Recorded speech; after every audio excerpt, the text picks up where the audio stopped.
The Zaporizhzhia Automobile Factory, or Zaporizhzhia Automobile Zavod, also known as ZAZ. The factory is located in Zaporizhzhia, a city in the southeastern part of Ukraine. ZAZ started out relatively humble and grew into a large company manufacturing different types of vehicles, some of them good, some of them perhaps not so good, but that's bound to happen when you're the longest operating car manufacturer in the country.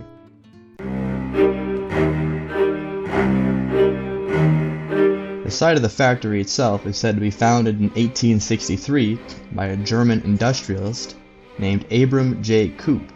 Although I couldn't find any more information on him, the original factory was built to produce metal fittings for windmills, reapers, plows, and other small farm equipment.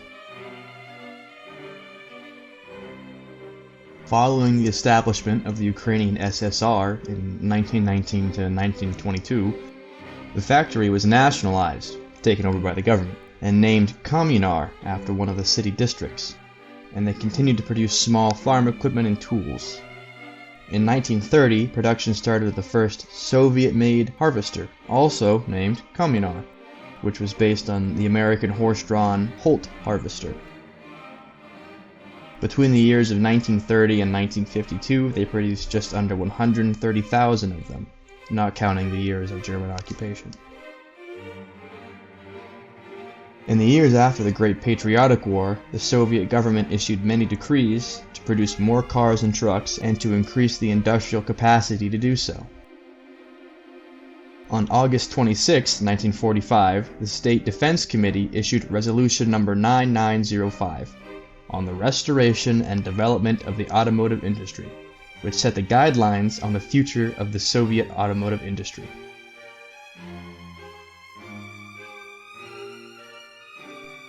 In the late 1950s, the Soviet Automotive Ministry needed a new design of a simple city car easily accessible to the public, which meant cheaper, to replace the Moskvich 401 series. The design process was started in 1956 on a compact city car based on the Fiat 600, although in reality the new car would be completely different. The new design was ready to be produced by April 1958, and it was decided that the new design would be produced at the old Kommunar factory in Zaporizhzhia. And so the factory was renamed to the Zaporizhzhia Automobile Factory, or simply ZAZ. ZAZ. The prototype of this new design was ready in June 1959. It was approved for production in July 1960, and production started in October of 1960 on the newly dubbed ZAZ 965, or Zaporizhzhia. It was a simple two-door city car, had a 23 horsepower air-cooled V4 engine mounted in the rear of the car.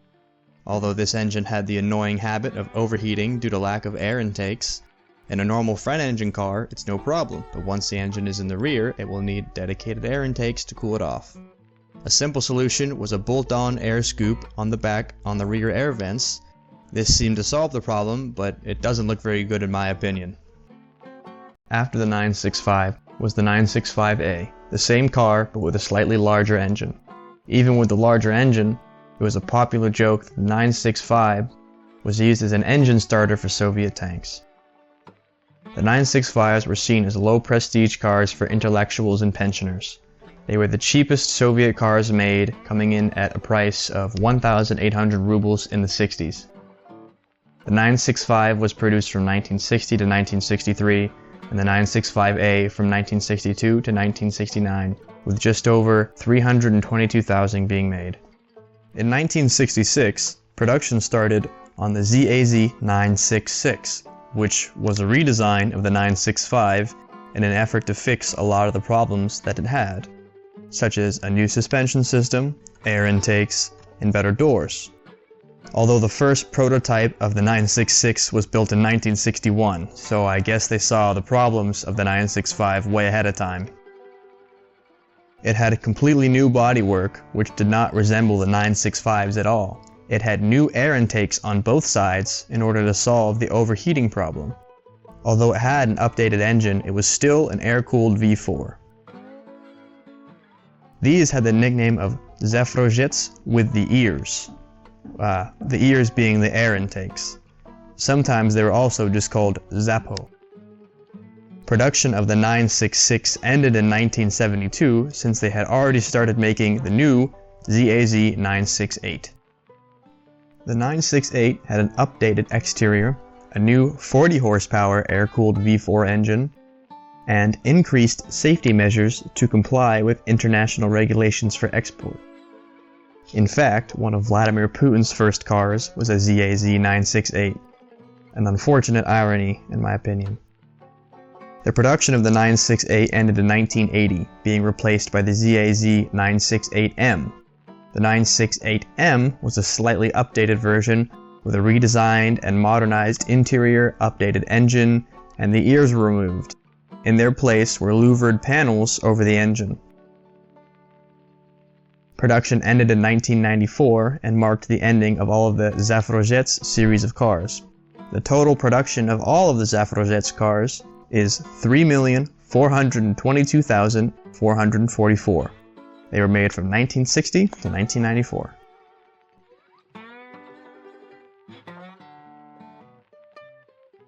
In 1970, the designers at ZAZ started a new project, a car that would eventually be known as Tavria, or sometimes called Deviatka.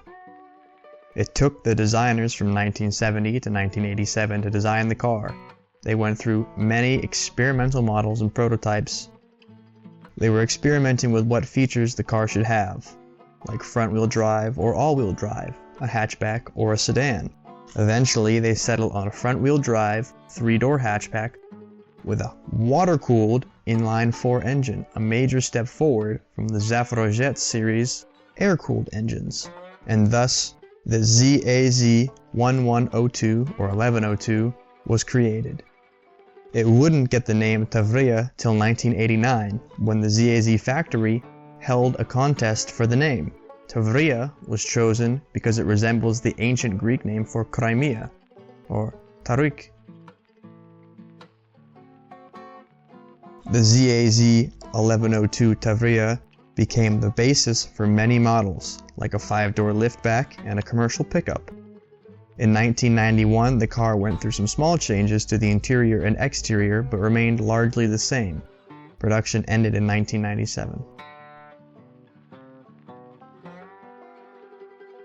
In 1975, ZAZ was added into ZAZ, an industrial association that incorporated most automobile and auto parts manufacturers in Ukraine into one umbrella company. Following the collapse of the Soviet Union in 1991, Ukraine becoming independent, and a new capitalist market economy, ZAZ was transformed into a joint stock company, although 100% of the shares still belonged to the Ukrainian government. The company started to go downhill, like many others at that time in Ukraine, due to skyrocketing inflation and competition from newly available foreign cars that were often better quality. In 1995, ZAZ released their newest design, the ZAZ 1105 Dana, a 5-door station wagon based on the Tavria. Also in 1995, ZAZ designed another car, the ZAZ 1103 Slavuta, a 5-door liftback also based on the Tavria, but due to the difficult times, production wouldn't begin until 1999. In 1999, ZAZ entered into a closed joint stock company with the South Korean car manufacturer Daewoo. Because of the new financial support of their international partner, ZAZ was able to raise the level of quality in their cars and to use Korean manufactured parts.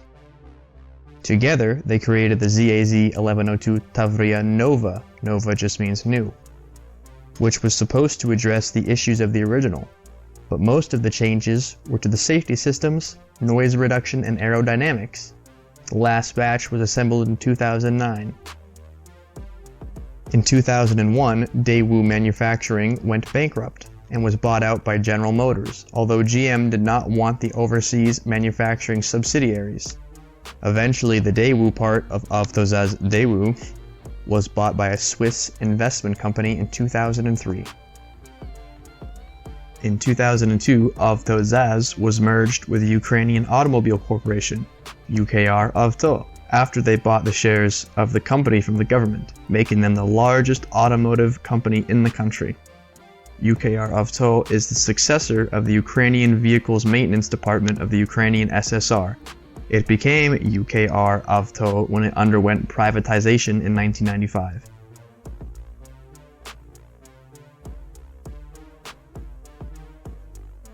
The Zaporizhzhia Auto Factory still operates today and produces a few different types of cars, like the ZAZ Lanos and the ZAZ Vida, designed by Daewoo, and the ZAZ Forza, a design from the Chinese auto company Chery, and a few domestically designed public buses. ZAZ cars were never viewed as amazing cars by Soviet citizens or Ukrainians in the 90s, but they were also never designed to be. Their purpose was to be a people's car, something that was attainable for most citizens, and they did it well. From making farm harvesters to becoming the largest car manufacturer in the country is no easy feat, and it is quite impressive.